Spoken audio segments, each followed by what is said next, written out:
نبی بعد اما بعد فاعوذ باللہ من الشیطان الرجیم بسم اللہ الرحمن الرحیم فاسألوا اہل الذکر ان کنتم لا تعلمون وقال النبی صلی اللہ تعالی علیہ وسلم من سلک طریقا یلتمس فیہ علما سہل اللہ له طریقا الی الجنہ او کما قال علیہ الصلوۃ والسلام۔ اللہ سے کرے دور تو تعلیم بھی فتنہ، اللہ سے کرے دور تو تعلیم بھی فتنہ، املاک بھی اولاد بھی جاگیر بھی فتنہ۔ اللہ سے کرے دور تو تعلیم بھی فتنہ، املاک بھی اولاد بھی جاگیر بھی فتنہ۔ ناحق کے لیے اٹھے تو شمشیر بھی فتنہ، ناحق کے لیے اٹھے تو شمشیر بھی فتنہ، شمشیر ہی کیا نعرہ تکبیر بھی فتنہ۔ واجب الاحترام حاضرین مجلس، آج کا یہ عظیم الشان پروگرام سرزمین ترک و جوڑی ضلع جامتاڑا صوبہ جھارکھنڈ میں جناب شاہجہاں کے یہاں عقیقہ مسنونہ کے نسبت پر 11 مارچ 2023 بروز سنیچر بڑے آب و تاب کے ساتھ منعقد ہو رہا۔ آپ حضرات نے ان کی دعوت پر لبیک کہا۔ اللہ تعالیٰ آپ حضرات کی اس آمد کو، تشریف آوری کو قبول فرمائے اور اس کو توشائے آخرت بنائے، آمین ثم آمین۔ تمام قسم کی حمد و ثنا لائق و زیبا ہے اللہ جل شانہ کے لیے، جس نے پوری کائنات اور اس کے ذرے ذرے کو پیدا فرمایا۔ درود و سلام تمام انبیاء علیہ السلام پر، خصوصاً احمد مجتبی محمد مصطفیٰ صلی اللہ تعالی علیہ وسلم کی ذات گرامی پر، جو پوری دنیا کے لیے رشد و ہدایت بن کر تشریف لائے۔ اللہ تبارک و تعالی نے انسانوں کی فلاح و بہبودگی کے لیے اور انسانوں کی رشد و ہدایت کے لیے انبیاء علیہ السلام کا سلسلہ قائم فرمایا، آسمانی کتابیں نازل فرمائی۔ اب ہمارے اور آپ کے لیے اللہ کی عدالت میں کوئی عذر نہیں چلے گا کہ الہ العالمین ہم نے جو من چاہی زندگی گزاری اور غفلت اور کوتاہی میں دنیا کی زندگی کو برباد کر دیا۔ ہمیں پتہ نہیں تھا کہ ہمیں آپ کے حکم کو ماننا ہے، ہمیں آپ کی معرفت اور آپ کی ربوبیت اور الوہیت کا علم نہیں تھا، اور کسی نے ہمیں بتایا بھی نہیں۔ ہم تو یوں ہی جانوروں کی طرح اپنی زندگی گزار کر چلے آئے۔ یہ عذر اللہ کی عدالت میں نہیں چلے گا۔ اللہ تعالیٰ کہیں گے 1,24,000 کم و بیش میں نے انبیاء علیہ السلام کو دنیا میں بھیجا، دھرتی پر اتارا، وہ سب تمہارے ہی رشد و ہدایت کے لیے تھے۔ اور خاص طور پر یہ عذر ملک بھارت اور ہندوستان کے انسانوں کے لیے نہیں چلے گا، اس لیے کہ سب سے پہلا پیغمبر اور سب سے پہلا انسان اسی بھارت میں آیا جسے ہم آدم علیہ السلام کہتے ہیں۔ آپ سے کوئی سوال کرے کہ دھرتی کا سب سے پہلا انسان کون ہے، سب سے پہلا ویکتی کون ہے، تو آپ آنکھ بند کر کے بڑے اسلوب اور اعتماد کے ساتھ جواب دے سکتے ہیں، بلکہ جواب دیجئے کہ سب سے پہلا انسان آدم علیہ السلام ہے جو ہندوستان کی دھرتی پر آئے۔ تو انبیاء علیہ السلام کی آمد کی ابتدا ہندوستان کے دھرتی سے اور انتہا سعودی عرب کی دھرتی میں امام الانبیاء ہادی رسول مولا ختم الرسول احمد مجتبی محمد مصطفیٰ صلی اللہ تعالی علیہ وسلم کی آمد سب سے اخیر میں ہوتی ہے۔ اب اگر کوئی کہے کہ ملک بھارت کے جو مسلمان ہیں ان کا دین اور ان کا اسلام تو سعودی سے آیا ہے کہ اس لیے کہ ان کا پیغمبر تو سعودی میں آیا، ہاں ہمارا آخری نبی سعودی میں آیا، مگر ہمارا دین آخری دین وہ نہیں، ہمارے دین کی ابتدا آدم علیہ السلام سے۔ اصول کے اعتبار سے تمام انبیاء علیہ السلام کا دین ایک ہے، شریعت کے اعتبار سے شریعت الگ الگ ہے۔ آدم علیہ السلام کی شریعت کچھ اور ہے، موسیٰ علیہ السلام کی شریعت کچھ اور ہے، عیسیٰ علیہ السلام کی شریعت کچھ اور ہے، اور محمد صلی اللہ تعالی علیہ وسلم کی شریعت کچھ اور ہے، مگر دین سب کا ایک ہے، اصول سب کا ایک ہے، مشن سب کا ایک ہے، کام سب کا ایک ہے، صدا سب کی ایک ہے، وہ ہے قولوا لا الہ الا اللہ تفلحوا، کہ لوگوں لا الہ الا اللہ پڑھ لو کامیاب ہو جاؤ گے۔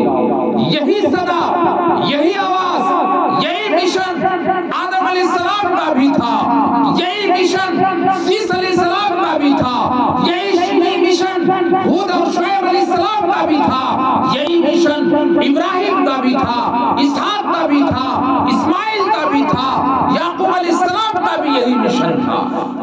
اس لیے یعقوب علیہ السلام کی موت کا وقت جب قریب آیا تو یعقوب علیہ السلام کو اپنی اولاد کی فکر ستانے لگی، مگر وہ فکر دین کی فکر تھی۔ ہمارے اور آپ کے لیے موت کی گھڑی جب سامنے آتی ہے تو ہمیں جو فکر ستاتی ہے، ہمیں جو فکر لائق ہوتی ہے، یہ ہوتی ہے کہ جب ہم مر جائیں گے تو ہماری اولاد کا کیا ہوگا، ہمارے بال بچوں کا کیا ہوگا۔ مکان کے بارے میں سوچا تھا مگر بنا نہ سکا، دکان کے بارے میں سوچا تھا مگر دکان بن نہ سکی، پراپرٹی اور جائیداد کے بارے میں نے سوچا تھا مگر بہت زیادہ پراپرٹی اور جائیداد اپنی اولاد کے لیے میں اکٹھی کر نہ سکا، بینک بیلنس میں تو کچھ ہے ہی نہیں، آخری وقت ہے جا رہا ہوں، میری اولاد کا کیا ہوگا، یہ فکر ستاتی۔ حالانکہ یہ فکر بیکار ہے، یہ فکر کرنی ہی نہیں چاہیے۔ دنیا روز بروز ترقی کی طرف گامزن ہے۔ اب یہ انسان جنہوں نے دکھ اور تکلیف کاٹی وہ کاٹ لی، جن کے ماں باپ نے خود پیٹ میں پتھر باندھے اور اپنے اولاد کو کھلایا پلایا، وہ سب کر چکے، مگر اب تو دنیا ترقی کی طرف گامزن ہے۔ تمہاری یہ بنائی ہوئی بلڈنگیں 50-60 سال کے بعد تمہاری اولاد توڑ پھوڑ کر رکھ دے گی اور شاندار بلڈنگ کی تعمیر کرے گی۔ تمہاری بنائی ہوئی دکانیں جو کروڑوں روپیوں کے لاگت سے تم نے دکانیں بنائی اور سجائی ہے، یہ تمہاری اولاد یہ سب دکانیں توڑ دے گی اور اس سے زیادہ عمدہ اور شاندار دکانیں بنائے گی۔ یہ فکر ہی بیکار ہے جو ہم اپنی اولاد کی دنیا کے بارے میں کرتے ہیں۔ ہمیں تو یہ فکر کرنی چاہیے کہ ہماری اولاد کے اس دنیا سے چلے جانے کے بعد، مر جانے کے بعد کیا ہوگا، یہ فکر کرنی چاہیے۔ اب دنیا کی مختصر سی زندگی، تھوڑی سی زندگی ہے جس کے بارے میں آپ کو فکر لگی ہوئی ہے۔ کہاوت ہے جہاں جتنا رہنا ہے وہاں کے لیے اتنا ہی محنت کرو، جہاں زیادہ دیر تک رہنا ہے تو وہاں کے لیے زیادہ محنت کرو۔ آخرت کی زندگی ہمیشہ ہمیشہ کی زندگی ہوگی. آخرت کی زندگی ختم ہونے والی نہیں ہے. آخرت کی زندگی کبھی ختم نہیں ہوگی. ان کو یوں مثال سے سمجھیے، ایک دنیا کو سرسوں کے دانے سے بھر دیے جائے اور صرف ایک چڑیا کو اللہ یہ حکم دے کہ اس دنیا سے ایک سرسوں کا دانہ اٹھاؤ اور دوسری دنیا میں ڈالو. تو اتنی بڑی دنیا جہاں اللہ تعالیٰ نے سمندر کے 3 حصے بنائے. ایک حصہ خشکی ہے، اسی میں شجر حجر ہے، اسی میں خشکی جانور ہے، اسی میں اشرف المخلوقات انسان ہے. اور 3 حصے پانی سے جل تھل ہیں، اس میں مچھلیاں ہیں اور پانی کے جتنے قسم کے جانور ہیں سب اس میں ہیں جو پل رہے ہیں.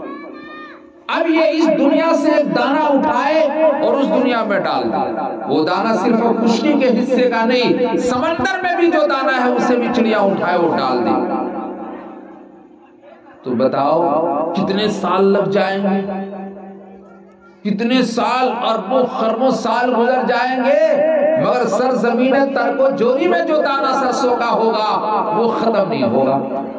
مگر ایک وقت آئے گا کہ ختم ہو جائے گا. ترک و جوری کا ختم ہونے کے بعد بہرا پہنی کا نمبر آئے گا، پھر ادھوڑی کا اور چمن بگار مولی ٹان اور مصرا ٹان اور سمرا بوجھ وغیرہ ادھر مان لیجئے، مگر نمبر تو آئے گا. ایک دن تو ایسا آئے گا کہ سرسوں کا دانہ ختم ہو جائے گا. تو یہ سرسوں کا دانہ ایک دن آئے گا ختم ہو جائے گا. مان لیجئے اسی دن اللہ تعالیٰ کہے کہ ہم قیامت لائیں گے اور دنیا درہم برہم کر دیں گے. اِذَا السَّمَاءُ انشَقَّتْ وَأَذِنَتْ لِرَبِّهَا وَحُقَّتْ.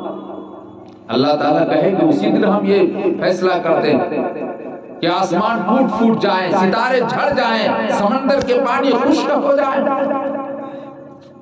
اسی دن ہم یہ فیصلہ کر دیں. تو یہ فیصلہ کرنے میں کتنا عرصہ لگے گا، کتنی مدت لگے گی، مگر ایک نہ ایک دن وہ دن آئے گا کہ یہ فیصلہ ہو جائے گا. مگر آخرت کی جو زندگی ہوگی وہ کبھی ختم نہیں ہوگی. وہ زندگی کبھی ختم نہیں ہوگی. وہ زندگی ہمیشہ ہمیشہ کی ہے.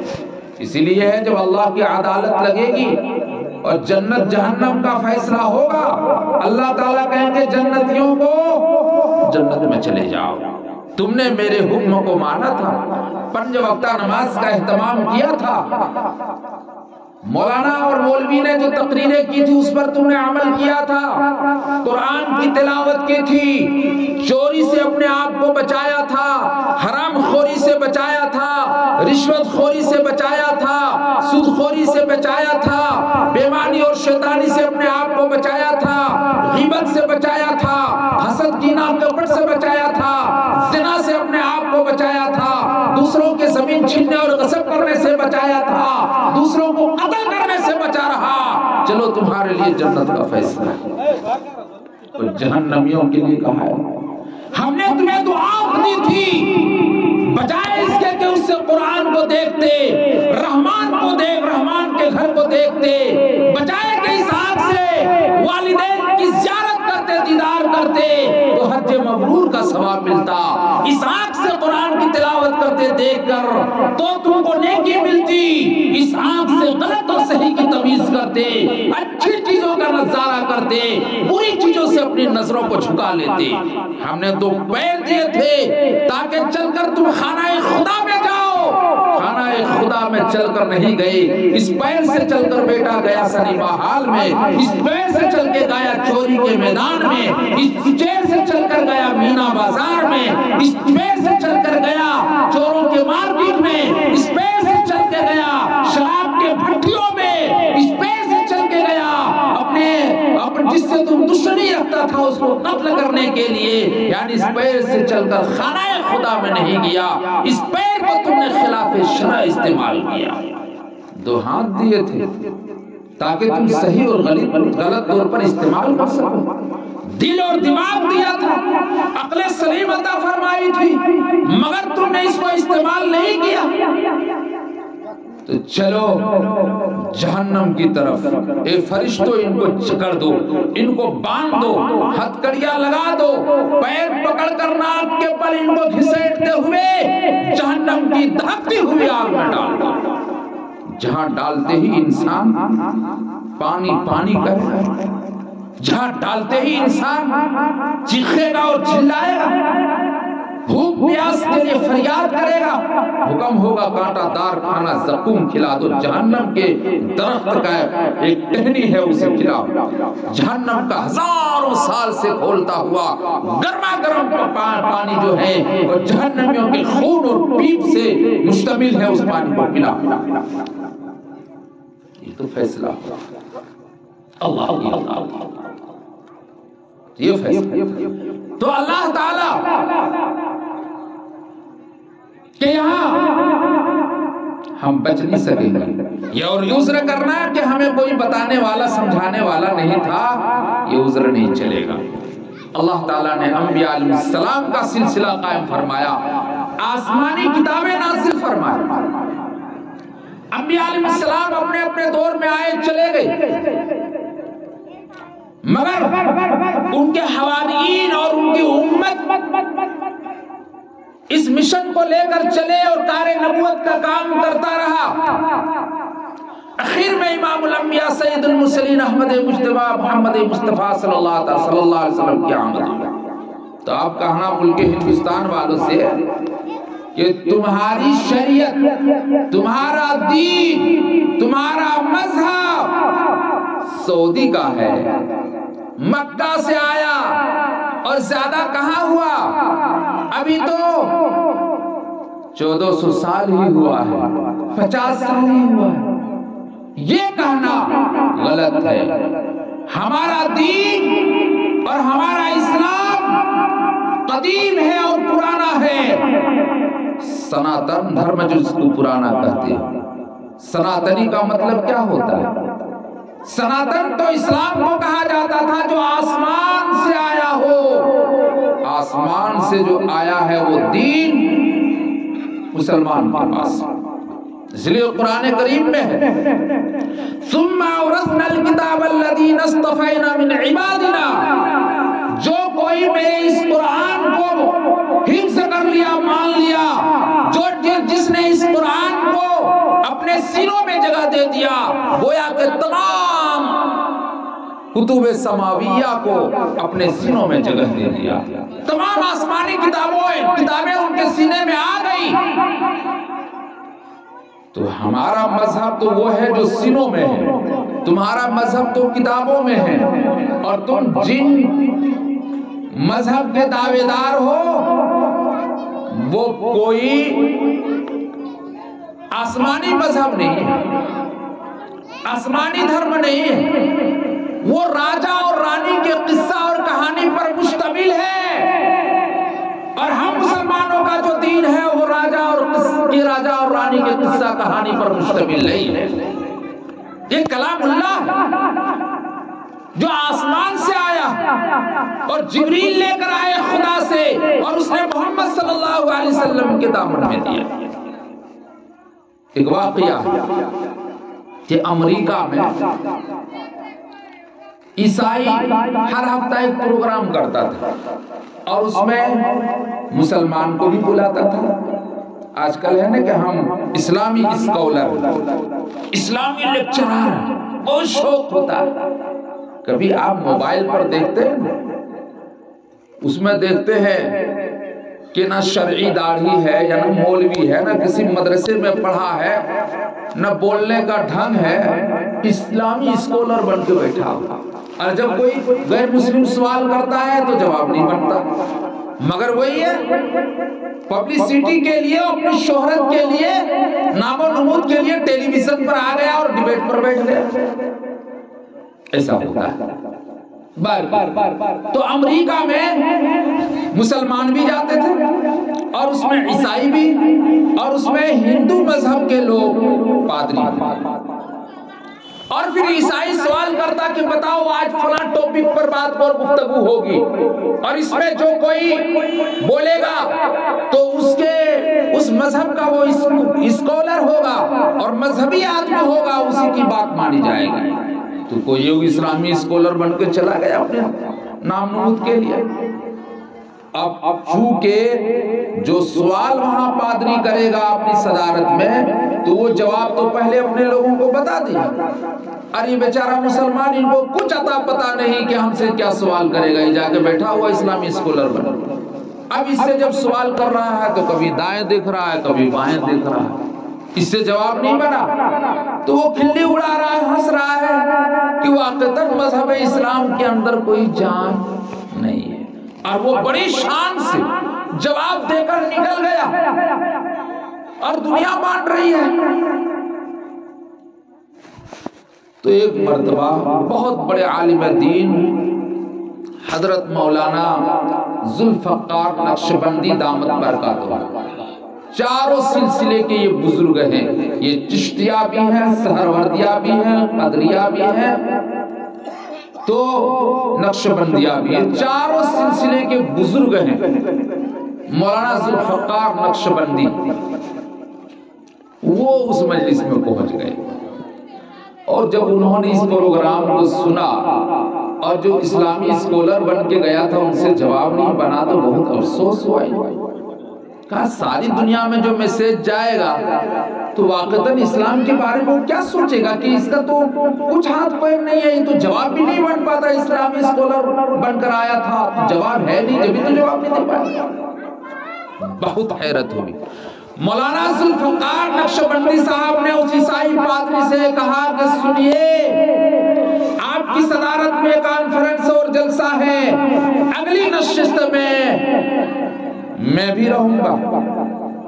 تو کہا کہ آپ بھی رہیں گے، ٹھیک ہے، آپ کا نام لکھ لیا جاتا ہے۔ کہا کہ ٹھیک۔ اگلی نشست جب ہوئی، مولانا ذوالفقار نقشبندی دامت برکاتہ تشریف لے آئے۔ اس کے بعد کہا کہ آج جو گفتگو ہوگی جس ٹاپک پر، وہ یہ ہوگی کہ ہر دھرم کے مذہبی آدمی یعنی ان کا مولوی آج اپنی کتاب کی اصلی عبارت پیش کریں گے، اور وہ عبارت اسی بھاشا میں پیش کریں گے جس بھاشا میں اترا ہے آسمان سے۔ اب تو سب پکڑے گئے۔ عیسائی کا جو اسکالر تھا اور ان کو دعوت دی گئی کہ آپ آئیں اور انجیل کو اسی بھاشا اور اسی زبان میں پیش کریں، اصلی عبارت، ان کا معنی، مطلب اور ڈکشنری وغیرہ یہاں پیش کرنے کی ضرورت نہیں ہے، عبارت صرف پڑھ کے سنائیں، اس کے بعد معنی مطلب۔ اب وہ تھر تھر تھر تھر کانپنے گیا۔ تو ان عیسائیوں کو تو پتہ بھی نہیں ہے کہ عیسیٰ علیہ السلام پر جو کتاب آسمان سے اتری تھی انجیل، اس کی زبان کون سی ہے، ایرانی ہے کہ تورانی ہے، انگلش ہے کہ کوئی اور زبان ہے۔ ابھی تو ساری کتاب انہوں نے انگلش میں ٹرانسلیشن کر لیا۔ اب جب نمبر آیا یہودی کا، جو عیسیٰ علیہ السلام کے دین کے دعوے دار تھے کہ ہم لوگ یہودی ہیں، موسوی ہیں، موسیٰ علیہ السلام کو مانتے ہیں، اور ہمارے پیغمبر موسیٰ علیہ السلام پر تورات کتاب اتری تھی، فرمایا آپ اٹھیں، اس کا جو اسکالر ہے وہ اٹھیں اور پیش کریں کہ تورات کی اصلی عبارت کیا ہے۔ وہ بلا جواب ہوا۔ ان کے بعد ہندو مذہب کے والے کو کہا کہ آپ اٹھیں، آپ کا بھی تو دعویٰ ہے نا ہم آسمانی مانتے ہیں، آپ اٹھیں اور ثابت کریں کون سی کتاب کس اوتار پر نازل ہوئی۔ قیامت تو آ سکتی ہے مگر یہ بات یہ ثابت نہیں کر سکتے کون سی کتاب کس اوتار پر اتری ہے۔ ایک کتاب دوسری کتاب کے بعد کے جو فاصلے ہیں وہ لاکھوں سال کروڑوں سال کے فاصلے ہیں، اور ہر کتاب کا مصنف وید ویاس اور کیا کیا وہ بتاتے ہیں۔ تو بتایا کہ نہیں، یہاں یہ بتانی پڑے گی کون سی کتاب کس اوتار پر نازل ہوئی ہے، کون سی کتاب ہے۔ وہ پسینہ پسینہ ہو گیا، اس کی تو کھٹیا پہلے کھڑی ہوئی۔ مولانا کا نمبر آیا، فرمایا کہ ہاں سنیے، میرے آخری نبی امام الانبیاء سید المرسلین احمد مجتبی محمد مصطفیٰ صلی اللہ تعالی علیہ وسلم پر جو کتاب نازل ہوئی وہ قرآن ہے، اور یہ 30 پارہ من عن محفوظ ہے، موجود ہے، اس میں کوئی ایک شوسہ بھی گڑبڑ نہیں ہے۔ میں اس کی ایک چھوٹی سی صورت میں سناتا ہوں، اسی بھاشا، اسی عبارت، اسی متن میں جو آسمان سے میرے نبی پر آیا ہے، اور پڑھا قل هو اللہ احد اللہ الصمد لم یلد ولم یولد ولم یکن له کفوا احد۔ یہ عربی میں ہے، عربی زبان میں قرآن نازل ہوا ہے، اور یہ صورت ہے، یہ اس کی متن ہے، یہ عبارت ہے جو میں نے پڑھ دی۔ کوئی ہے مائی کا لال جو مجھے غلط ثابت کر کے دکھائے، کہے کہ میں نے غلط پڑھا؟ اب سب لاجواب۔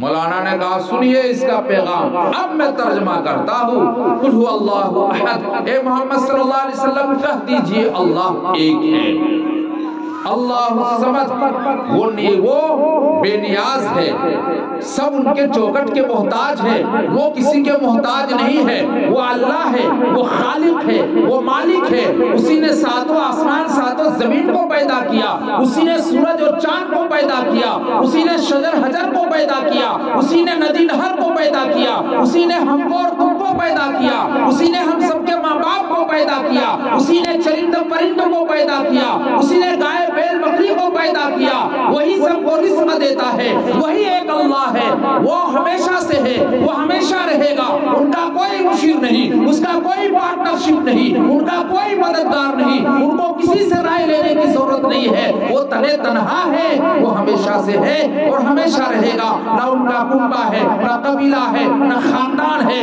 نہ برادری ہے، نہ بیوی ہے، نہ بچے ہیں، نہ بیٹی ہے، نہ بیٹیاں ہیں، کوئی بھی نہیں ہے، وہ ہمیشہ سے ہے اور ہمیشہ رہے گا، وہ کسی سے پیدا نہیں ہوا ہے اور نہ اس سے کوئی اولاد ہے۔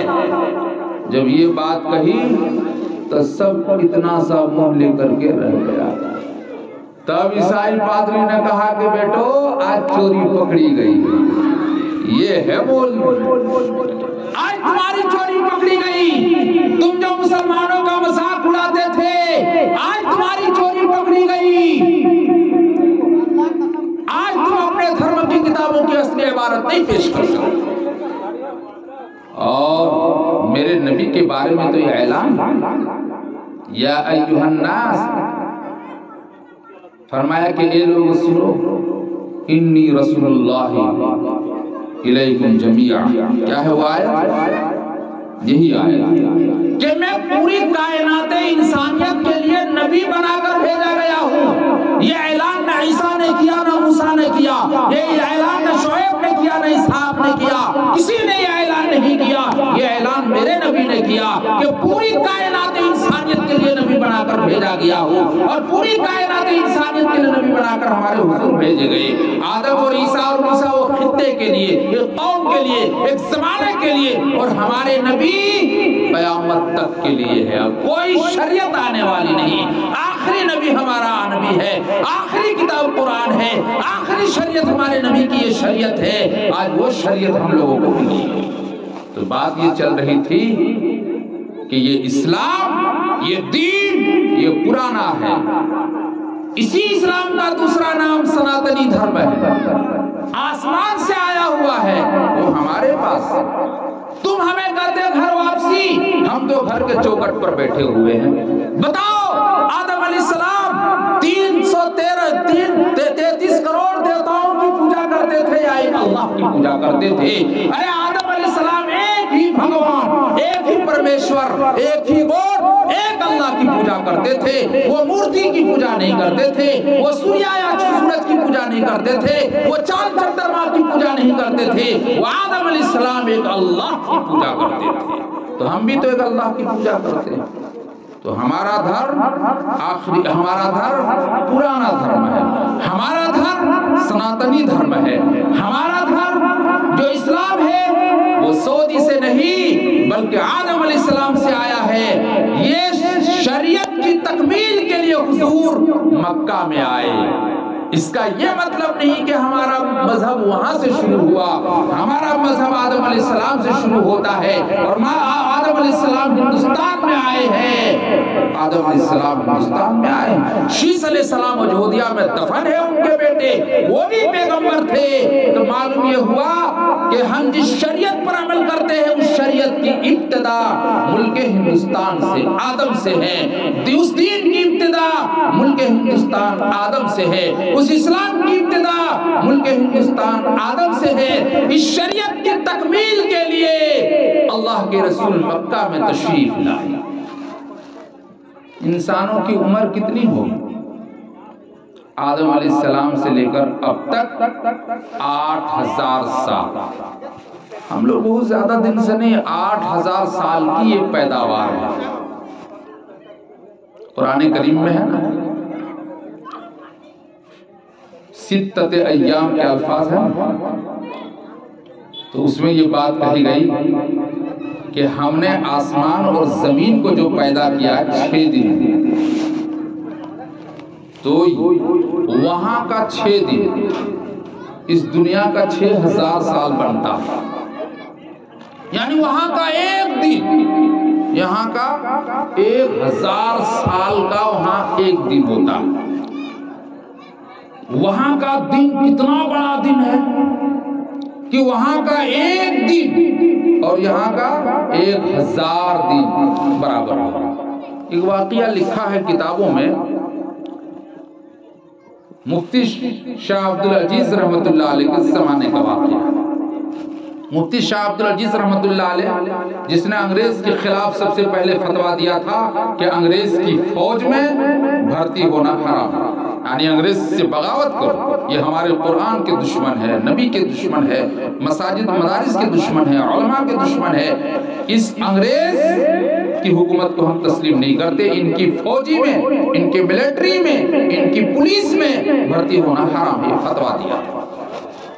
مسلمانوں ہی کی فتویٰ سے ہندوستان آزاد ہوا, اور آج ہم ہی لوگوں سے وفاداری کی سرٹیفکیٹ مانگتے ہیں تو شرم آنی چاہیے. جب وقت پڑا تھا گلشن پہ مجھ سے لہو کا دان لیا, اور آج مجھے سے کہتے ہو کہ آج تمہارا ہندوستان میں کوئی حق نہیں. مولانا شاہ عبدالعزیز رحمت اللہ علیہ کے زمانے کے واقعہ ہے کہ ایک شخص نے خاتون سے کچھ رقم لی تھی بطور قرض. اب اس خاتون کے انتقال سے پہلے یا وہ خاتون نے ان سے کوئی قرض لیا تھا تو اس خاتون نے انتقال سے پہلے وہ قرض واپس کر دیا. کسی سے لیا ہوگا, اس سے اچھا انسان کون ہو جو قرض واپس کر دے. ہم میں سے کتنا انسان ایسا ہے پیسہ لے کے ہاتھ موٹی آئے گا, بھول گیا ہوگا نہیں دے گا, چلو کون دیتا ہے. یہ بات یاد رکھنا, اللہ کے رسول کے زمانے میں جب کوئی جنازہ آتا تو کہتا یہ قرض دار تو نہیں ہے, اگر یہ قرض دار ہے تو میں جنازہ نہیں پڑھاتا. آج آدمی پیسہ لے کر کے چپ چاپ بیٹھا ہوا. معاملات میں اگر صفائی نہیں ہے تو نماز لاکھ پڑھو, وہ نماز کما حقہ قابل قبول نہیں ہے. معاملات کی صفائی نہیں ہے, بےمانی شیطانی ہے, دوسروں کا پیسہ لے کر کے رکھے نہیں دے رہے ہو اور تم نمازی حاجی بنتے پھرتے ہو, تو اللہ کے یہاں کما حقہ یہ نمازیں تمہاری قابل قبول نہیں. اس آدمی نے سوچا کہ اس عورت نے انتقال سے پہلے اتنی موٹی رقم مجھ کو واپس کر دیا, مطلب یہ عورت بہت اچھی عورت ہے, اچھی خاتون ہے. خدا نہ خواستہ اس عورت کا اگر انتقال ہو گیا تھا تو اگر یہ پیسہ واپس نہیں کرتی تو ان کے کوئی وارث بھی نہیں تھے, ہم کس سے مانگتے, لا محالہ ہم کو تو صبر کرنا پڑتا. تو ایسا ہوا کہ اس نے واپس کر دیا, اس خاتون کا انتقال ہو گیا. نہ ٹائم میرا ہوا تب ختم, اگر ٹائم نہ ہوا تو شرنی سے کام چلنے والا نہیں, بات پہلے طے ہو گئی. کہنے کا مطلب جب اس خاتون کا انتقال ہوا تو اس آدمی نے سوچا کہ وہ خاتون بہت اچھی ہے, میں ہی ان کو قبر میں اتاروں گا. اب جب قبر میں اتارنے کے لیے وہ آدمی جب اس خاتون کو قبر میں رکھا تو پہلے زمانے میں لوگ پیسہ کس میں رکھتا تھا, پرس میں تھوڑے رکھتا تھا, بٹوا میں رکھتا تھا. وہ بٹو گر گیا قبر میں، لوگ دفن کر کے چلے آئے۔ اب یہ گھر آیا تو دیکھ رہا ہے کمر کے ڈنڈیر میں کہ بٹو غائب تو ہے ہی نہیں، تو دل میں آیا اوہ میں ہی اترا تھا اس عورت کو قبر میں رکھنے کے لیے، یہ تو بٹو ہی رہ گیا۔ اب سمجھا کہ اگر کسی کو کہہ کے کریں گے تو یہ کام ٹھیک نہیں، یہ بیچارہ چپکے سے گیا، مٹی کو ہٹایا اور قبر میں گھس گیا۔ اب قبر میں جو ہی یہ گھسا تو دیکھا کہ باپ رے یہ تو الگ دنیا ہے، چاروں طرف سے خوشبو آ رہی ہے اور باغ باغیچے ہیں اور وہ خاتون بیٹھی ہوئی ہے، میرا بٹوا پڑا ہوا ہے۔ میں جو ہی بٹو کو اٹھایا خاتون کی نظر میرے اوپر پڑی، کہا کہ ارے آپ یہاں، ارے جلدی جائیے، جلدی کیجیے، آپ چلی جائیں یہاں سے، بھاگیے، جلدی جائیے، دوسری دنیا ہے۔ بولا اگر میں فوراً وہاں سے نکلا، اور جب میں وہاں سے نکلا اب جب گاؤں آیا تو دیکھا کہ ایک بھی آدمی نہیں، نہ بڑے میاں نہ چھوٹے میاں، نہ رفیق ہے نہ شفیق ہے، یہ تو سب انتقال ہو گیا، ان کے بال بچے ہیں۔ اب جب گھر بھی دیکھ رہا ہوں گھر بھی بدل گیا۔ اب وہ آدمی حیران ہو گیا کہ میں اتنا ہی تو قبر میں گیا اور بٹو لے کر آیا، اب میں آیا تو دیکھا کہ گھر بھی سب بدل گیا، ایک بھی انسان باقی نہیں، سب مر گیا، سب کی قبریں بن گئی، مگر جتنے لوگ تھے اس سے کہیں زیادہ انسان گاؤں میں آباد، اور ان گھروں پر کسی اور کا قبضہ ہے، نہ ہم ان کو پہچانتے ہیں نہ وہ ہم کو پہچانتا ہے۔ اب یہ پریشانی شروع ہو گیا تو ہوا کیا ہے؟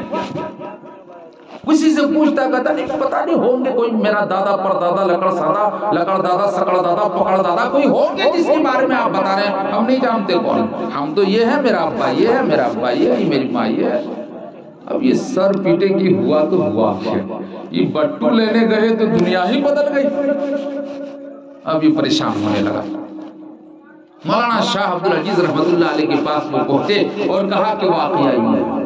بس دیر کچھ بھی نہیں لگی، قبر کو کھودا، اندر گیا، وہاں کے عجیب و غریب میں نے منظر دیکھا، وہ عورت بھی نظر آئی بیٹھی ہوئی تھی، اس نے کہا بٹوا لیجیے، جلدی بھاگیے، آپ دوسری دنیا میں آ گئے۔ بس میں وہاں سے اٹھا تو دیکھا دنیا بالکل بدل گئی۔ تو حضرت یہ آپ بتائیے، اس زمانے کے آپ عالم ہیں، آپ تو میرے زمانہ میں تھے بھی نہیں جس وقت میں قبر میں گیا تھا، تو اب کیا ہوا؟ تو مولانا شاہ عبد العزیز رحمت اللہ علیہ نے اندازہ لگا اور کہا باپ رے باپ، کئی سو سال کے بعد آپ قبر سے نکلے، دیکھنے میں تو لگا ایک منٹ ایک سیکنڈ آپ کو، مگر کئی سو سال کے بعد قبر سے آپ نکلے، دنیا بدل گئی، آپ کے زمانے کے ایک لوگ بھی نہیں ہیں، آپ اس گاؤں میں رہ بھی نہیں پائیں گے، مر جائیں گے، ڈپریشن کی بیماری ہو جائے گی، ہارٹ اٹیک کر جائیں گے، ہر وقت سوچیں گے فلاں کہاں فلاں کہاں فلاں کہاں۔ اس لیے اللہ کے بندے آپ سعودی چلے جائیے، وہاں سب جو نظر آئیں گے نئے انسان، آپ انہی کے ساتھ محبت دوستی کیجئے اور وہی جا کے رہیے، خانہ کعبہ جائیے، حج کیجئے، عمرہ کیجئے، وہی زندگی بسر کیجئے۔ ان کو بھیج دیا۔ میں نے کہا یہاں 1000 سال اور وہاں ایک دن، تو ایک دن کا ایک منٹ کتنا بنتا ہوگا؟ اس اعتبار سے جب تک وہ بیچارہ آیا تو یہاں دیکھا کہ ایک بھی نہیں ہے، تو اتنا فرق ہے۔ تو اللہ تعالیٰ نے 6 دن میں آسمان زمین کو پیدا کیا کا مطلب 6000 سال میں پیدا کیا، اور حضور صلی اللہ تعالیٰ علیہ وسلم کی جو پیدائش ہوئی ہے تو عیسیٰ علیہ السلام کے بعد، وہ تو جو سن عیسوی جو ہے 6ٹھی، اور یہاں 671-72 میں تو حضور پیدا ہوئے، یعنی 7ویں کیا شروع میں، اور ادھر 1400 سال گزرا ہے، کل ملا کر انسانوں کی مدت اور عمر شروع سے لے کر اب تک 8000 سال ہی ہے، اس لیے میں نے کہا 8000 سال ہے نا۔ کیا ہے وہ؟ یومن ان یومن عندک ربک کا 1000 سنہ، کہ اللہ کے نزدیک جو ہے ایک دن 1000 سال کے برابر ہے دنیا کے مقابلے میں، یہاں کا 1000 سال اور وہاں کا ایک دن برابر ہوتا ہے۔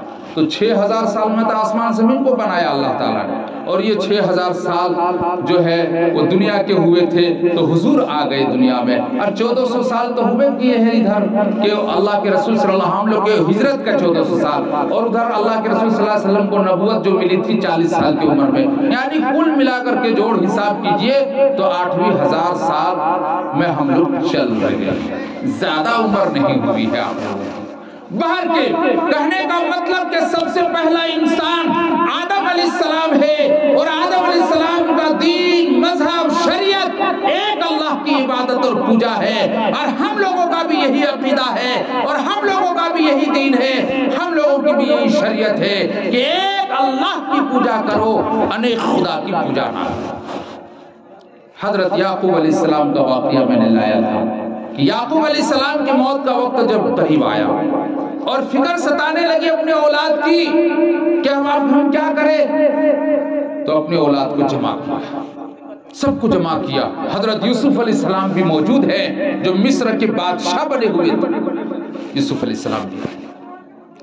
آدم علیہ السلام نے فرمایا، قرآن میں نقشہ کھینچا، ام کنتم شہداء اذ حضر یعقوب الموت اذ قال لبنیہ، جائے حضرت یعقوب علیہ السلام کی موت کا وقت قریب آیا، تم اس وقت نہیں تھے، مگر اللہ یہ واقعہ بتا رہے ہیں کہ دیکھو کیا ہوا۔ آدم یعقوب علیہ السلام نے اپنے بیٹوں کو بلایا اور کہا، ما تعبدون من بعدی، اے میرے لختے جگرو نورے نظرو، بتاؤ میرے بعد تم کن کی پوجا پاٹ کرو گے، میرے بعد تم کن کی عبادت کرو گے۔ تو یعقوب علیہ السلام کی اولاد نے کیا کہا؟ یعقوب علیہ السلام کی اولاد نے کہا کہ ہم کن کی عبادت کریں گے؟ تو اس نے کہا، قالوا نعبد الہک و الہ آبائک ابراہیم و اسماعیل و اسحاق الہ واحد ونحن له مسلمون۔ اے ابا جان، آپ گھبرائیے مت، آپ کے اس دنیا سے چلے جانے کے بعد پیڑ پودے اور پتھر اور سورج چاند کی پوجا کرنے والے ہم لوگ نہیں، دیو دیوتا اور مورتی کی پوجا کرنے والے نہیں، ہم ایک اللہ کی پوجا کریں گے، وہ رب آپ کا رب ہے۔ ابراہیم علیہ السلام کے رب کی پوجا کریں گے، اسماعیل علیہ السلام کی رب کی پوجا کریں گے، اسحاق علیہ السلام کی رب کی پوجا کریں گے، اور ہم سب اللہ کے آگے اپنے سر کو جھکا دیں گے، ان کے حکم کے آگے چور چرا نہیں کریں۔ یہی فکر آج ہم ہندوستان میں رہنے والے مسلمانوں کو اپنی اولاد کے بارے میں ہونی چاہیے۔ ہم لوگ جس پرفتن دور میں جیتے ہیں، جہاں جگہ جگہ شرک ہے، بدعت ہے، کفر ہے اور فساد ہے، فتنہ ہے، ارتداد کی ہوائیں ہیں، تو ہم ایسے ملک میں جیتے ہیں جہاں جگہ جگہ شراب کی بھٹیاں چلتی ہیں، زناکاروں کے اڈے چلتے ہیں، چوروں کی ٹیمیں چلتی ہیں، قتل و غارت گیری کرنے والوں کی ٹولیاں چلتی ہیں، ہم ایسے ماحول میں جیتے ہیں، مگر ہمیں اپنی اولاد کی فکر نہیں ہے کہ میرے مرنے کے بعد یہ اولاد کیا کرے گی۔ یعقوب علیہ السلام کو یہ فکر تھی، اس لیے کہ اقلیت میں لوگ اللہ کی پوجا کرنے والے تھے، زیادہ تر لوگ اللہ کی پوجا کرنے والے تھے، سورج اور چاند کی پوجا کرنے والے تھے۔ اسی لیے 5 وقت نماز جو ہم لوگ پڑھتے ہیں، تو 5 وقت کی نماز میں ان وقتوں میں نماز کو نہیں رکھا جن وقتوں میں سورج کی پوجا ہو سکتی ہے۔ صبح کی نماز ہم لوگ پڑھتے ہیں سورج نکلنے سے پہلے، پڑھیں جلدی پڑھو، کہیں سورج نکلے تو دنیا یہ نہ سمجھے کہ سورج کی پوجا ہو رہی ہے، اس لیے سورج کے نکلنے سے پہلے ہی اللہ نے فجر کی نماز پڑھوا دی۔ ظہر کی نماز پڑھتے ہیں سورج ڈھل جانے کے بعد، ٹھیک عین دوپہر میں، چلچلاتی دھوپ میں مت پڑھو، یہ جہنم کی آگ ہے، جہنم سانس لے رہا ہے، اسی کی تپش ہے، اس وقت نماز مت پڑھو، تھوڑی سی نرمی آنے دو، سورج کو ڈھل جانے دو، کہیں دنیا یہ نہ کہے کہ سورج کھڑا ہوا یہ سب سجدے میں گر گئے، فرمایا اسے ڈھلنے دو، اور ڈھلتوں چیزوں کی پوجا نہیں ہے، اس لیے فرمایا نماز سورج کے ڈھلنے کے بعد۔ عصر کی نماز بھی اسی طرح، مغرب کی نماز کی باری آئی تو وہاں کا سورج چھپ جانے دو، کہیں سورج ابھی نہیں چھپا ہے، دنیا یہ نہ کہے کہ چھپتے چھپتے پرنام اور اپاسنا اور انہی کی عبادت کر رہا ہے، نہیں، اس کو چھپ جانے دو، اس کے بعد نماز پڑھنا۔ یہ انسانوں، یہ سورج، یہ چاند، یہ تمہارے نوکر ہیں، یہ تمہارے پرمیشور نہیں۔ اللہ نے دنیا اور دنیا کی جتنی ساری چیزیں پیدا کی، ان کی حیثیت ایک نوکر اور تمہاری ضروریات زندگی ہے، اور اللہ نے تمہارے جسم کے لیے بھی اور تمہاری روح کے لیے بھی غذائیں اللہ نے اتار دی۔ اللہ نے دھرتی سے انسان کو پیدا کیا تو جسم کے لیے تمام ساری چیزیں دھرتی سے، دوا بنائی جو دھرتی سے نکلے، کوئی کھانے کی چیز دھرتی سے، اور روح کو اللہ نے آسمان سے یعنی پھونکا آدم علیہ السلام پر، تو روحانی غذا اللہ نے آسمان سے اتار دیا، قرآن کی شکل میں، نبی کی شکل میں، علم حدیث کی شکل میں، اخلاق کی شکل میں، علم کی شکل میں۔ تو نعمتوں کا دو سلسلہ ہے، ایک مادی نعمتیں ہیں، روحانی نعمتیں ہیں۔ آج ہماری ساری محنتیں مادی نعمتوں کے سلسلے میں، روحانی نعمتوں کے سلسلے میں نہ ہماری فکر ہے نہ محنت ہے۔ انبیاء علیہ السلام جب اس دنیا میں تشریف لاتے تو وہ اس لیے نہیں آئے کہ کپڑا بننا سکھائیں، کھانا یہ دکان بنانا سکھائیں، کارخانہ بنانا سکھائیں، نہیں، وہ روحانی نعمتوں کو لے کر آئے ہیں۔ اگر کوئی پیغمبر نہ بھی آتے تو انسان بھوکا تھوڑے مرتا، کھانا بنانے جانتا، فیکٹری لگانے جانتا، مکان دکان بنانے جانتا۔ تو پیغمبر اس لیے نہیں آئے ہیں کہ تم کو دکان بنانے کا طریقہ بتائے، مکان بنانے کا طریقہ بتائے، کرسی بنانے کا طریقہ بتائے، میک بنانے کا طریقہ بتائے، فرنیچر بنانے کا طریقہ بتائے، نہیں، پیغمبر کی آمد ہے، تمہاری روحانی غذا لے کر آیا ہے، تمہاری اصلاح کے لیے آیا ہے، تمہارے اخلاق کو بہتر کرنے کے لیے آیا ہے۔ فرمایا اللہ کے رسول نے انما بعثت معلما، کہ میں معلم بنا کر بھیجا گیا ہوں تاکہ تمہاری جہالت کو میں دور کر دوں۔ فرمایا بعثت لاتمم مکارم الاخلاق، میں اس لیے مبعوث کیا گیا ہوں تاکہ مکارم اخلاق یعنی اخلاق کے اعلیٰ اور بلندی مقام پر تم کو پہنچاؤں۔ اللہ تعالیٰ سے دعا کرے کہ اللہ تعالیٰ ہم سب کو کہنے سننے سے زیادہ عمل کی توفیق عطا فرمائے۔ آج ہم لوگ عمل کے میدان میں زیرو ہیں۔ جب سر میں ہوا کی طاقت تھی، سرسبز شجر امید کا تھا۔ جب سر میں ہوا کی طاقت تھی، سرسبز شجر امید کا تھا۔ جب سرسر عصیاں چلنے لگی، اس پیڑ نے پھلنا چھوڑ دیا۔ اللہ کی راہ اب بھی کھلی ہے، آثار و نشاں سب قائم ہے، مگر اللہ کے بندوں نے اس راہ پہ چلنا چھوڑ دیا۔ ہم دین کی راہ پر چلنے لگے تو پھر برکتیں نازل ہوگی اور اللہ تعالیٰ کی طرف سے نصرت اور مدد آئے گی۔ شرط یہ ہے کہ ہم بھی دیندار بن جائیں، اپنی اولاد کو بھی دیندار بنائیں۔ اسلام کا پہلا حکم ہے پڑھو، اقرأ بسم ربک الذی خلق، خلق الانسان من علق، ما لم یعلم تک 5 آیتیں قرآن کی سب سے پہلے نازل ہوئی۔ یہ پہلی وحی کا آغاز ہے۔ اقرأ سے فرمایا پڑھو۔ کون سی پڑھائی پڑھو؟ انجینئر کی پڑھائی، ہاں پڑھو اگر اس میں اللہ کا نام ہے تو۔ سائنس کی پڑھائی پڑھو، نہ سائنس کو منع کیا، نہ ٹیکنالوجی کو منع کیا، نہ انٹرنیٹ کی پڑھائی کو منع کیا، نہ ڈاکٹری کی پڑھائی کو منع کیا۔ اسلام نے کسی پڑھائی کو منع نہیں کیا۔ دنیا کے تمام علوم و فنون میں مہارت پیدا کرو، اس لیے کہ دنیا کے جتنے علوم ہیں وہ سب اہل اسلام کے ہاتھوں پروان چڑھا ہے۔ مگر جب سائنس پڑھنے والوں نے خدا کو چھوڑ کر سائنس پڑھنا شروع کیا تو وہ خدا کے منکر بن گئے۔ ٹیکنالوجی والوں نے خدا کو چھوڑ کر اس میدان میں ترقی کیا تو وہ کافر بن گئے۔ مگر پہلے کے لوگ جس نے اس علم کو پروان چڑھایا تھا وہ مسلمان تھے اور وہ پڑھتے تھے اور ان کا عقیدہ تھا ٹیکنالوجی کو میرے رب نے پیدا کیا، سائنس کو میرے رب نے پیدا کیا، یہ انٹرنیٹ کی پڑھائی اور اس نالج کو میرے رب نے پیدا کیا تمہارے دل دماغ میں، تو پڑھو۔ مگر کون سی پڑھائی پڑھو؟ اقرأ بسم ربک، پڑھو وہ پڑھائی پڑھو جس میں تمہارا رب کا نام ہو، پڑھو جس میں رب کا نام ہو۔ جس علم میں رب کا نام نہیں وہ علم نہیں ہے، وہ جہالت۔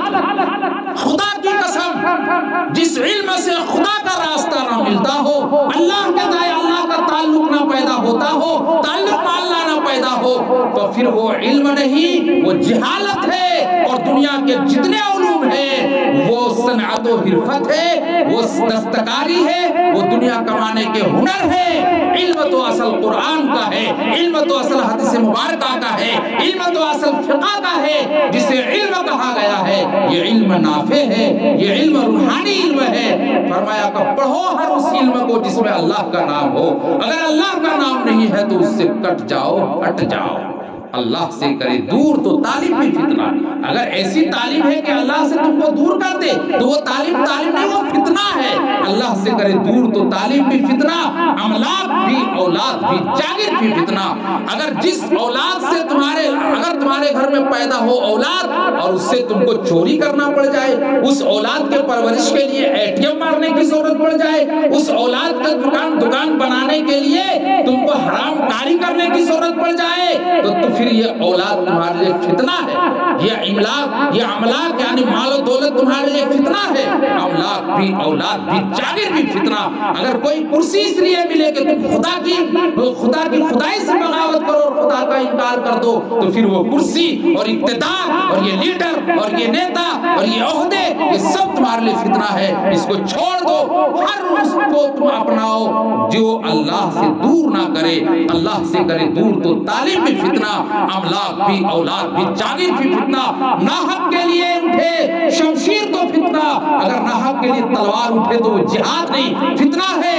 ارے تلوار ہی کیا، اگر اللہ کی صدا اور اعلاء کلمت اللہ مقصود نہیں ہے، کسی کو چڑھانا مقصود ہے تو یہ نعرہ تکبیر بھی فتنہ ہے. تم سمجھ رہے ہو نعرہ تکبیر ہمارے لیے ثواب ہے. اگر مقصود کچھ اور ہے، کسی مسلک والوں کو چڑھانا ہے، کوئی فتنہ فساد برپا کرنا ہے تو نعرہ تکبیر اللہ اکبر تمہارے حق میں کارگر نہیں، یہ بھی فتنہ ہے. اسی لیے فرمایا اللہ سے کرے دور تو تعلیم بھی فتنہ، املاک بھی، اولاد بھی، جاگیر بھی فتنہ. نہ حق کے لیے اٹھے شمشیر بامانا تلوار، نہ حق کے لیے اٹھے تو شمشیر بھی فتنہ، شمشیر ہی کیا نعرہ تکبیر بھی فتنہ. اللہ تعالیٰ سے دعا ہے کہ اللہ تعالیٰ ہم سب کو کہنے سننے سے زیادہ عمل کی توفیق عطا فرمائے. آمین یا رب العالمین. باہر کی ٹائم ہو گیا نا، حالانکہ 2-4 منٹ تھا اس میں دعا میں لگائیں گے، بات پکی تھی پہلے. دعا کریں، مختصر درود شریف پڑھیں. اللہم صلی علی محمد النبی الامی وعلی آلہ وسلم تسلیما. اللہ لا الہ الا هو الحی القیوم وعنت الوجوہ الحی القیوم لا الہ الا انت سبحانک انی کنت من الظالمین. ربنا آتنا فی الدنیا حسنہ وفی الآخرۃ حسنہ وقنا عذاب النار. یا الہ العالمین، یا اکرم الاکرمین، ہم سب گنہگار ہیں، قصوروار ہیں. اے اللہ ہم سب کے گناہوں کو معاف فرما. اے اللہ ہم سب کی خطاؤں کو معاف فرما. اے اللہ تو رحمان ہے، اے اللہ تو غفار ہے، تو ستار ہے. اے اللہ تو غفور الرحیم ہے. اے اللہ اگر تو معاف کرنے پر آ جائے تیرا کوئی ہاتھ پکڑنے والا نہیں ہے. اے اللہ تو بادشاہوں کا بادشاہ ہے. اے اللہ تو خالق اور مالک ہے. اے اللہ تو اگر معاف کرنے پہ آ جائے تو تجھ سے کوئی پوچھنے والا نہیں کہ معاف کیوں کیا ہے. اے اللہ ہم سب تیرے در کے بھکاری ہیں. اے اللہ ہم سب اقراری مجرم ہیں. اے اللہ دن کے رات کے تاریکی میں، دن کے اجالوں میں بے شمار گناہ ہم لوگوں سے ہوا ہے. دانستہ اور نادانستہ طور پر گناہ ہوا ہے. اے اللہ بعض گناہ تو جان بوجھ کر ہوا ہے، بعض کمی اور کوتاہی اور غفلت کی بنیاد پر ہوا ہے. اے اللہ ہم سب خطاؤں کے پتلے ہیں. اے اللہ کچھ بھی ہیں تیرے حبیب محمد صلی اللہ علیہ وسلم کے امت ہیں، تیرے لاڈلے حبیب محمد صلی اللہ علیہ وسلم کے امت ہیں. اے اللہ ان کے صدقے میں گناہ کو معاف فرما. اے اللہ ان کے صدقے میں ہم سب کے درجات کو بلند فرما. اے اللہ دنیا کی پریشانیوں کو دور فرما. اے اللہ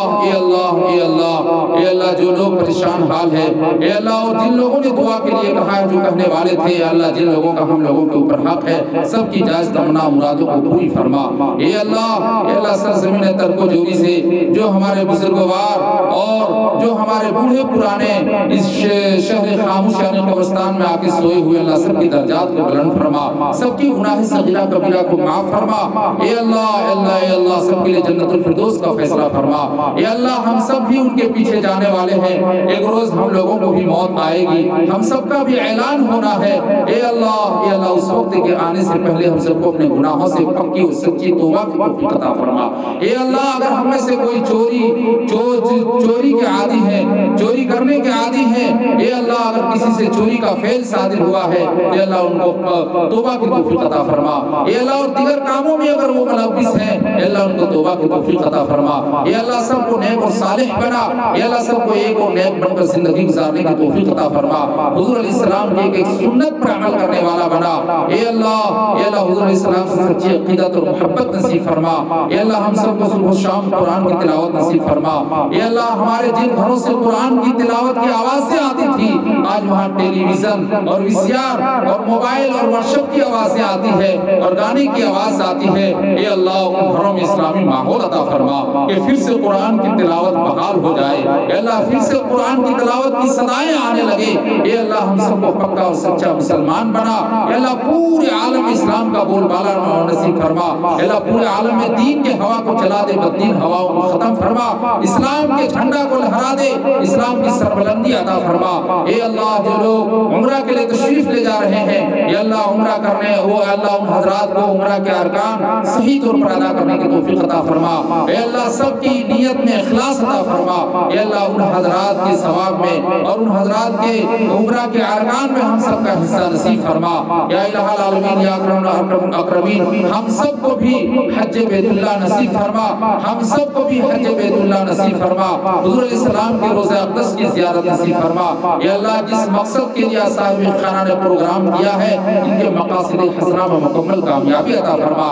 جن بچوں کے نام عقیقہ ہے ان کی عمروں کو دراز فرما، شیطان کی شرارت سے حفاظت فرما۔ اے اللہ ان بچوں کو علم دین کا داعی شدائی بنا، حافظ قرآن عالم کا عمل بنا، ان کے گھروں میں خیر و برکت کا نزول فرما، تمام قسم کی اعلیٰ بلا اور درگھٹناؤں اور مصیبتوں سے حفاظت فرما۔ اے اللہ اسی آج کی اس مجلس میں ہمارے جوان بھی ہیں، نوجوان بھی ہیں، بوڑھے بھی ہیں، آدھی عمر کے لوگ ہیں۔ اے اللہ جن کی جو مرادیں ہیں اللہ سب کی جائز تمنا اور مرادوں کو پوری فرما۔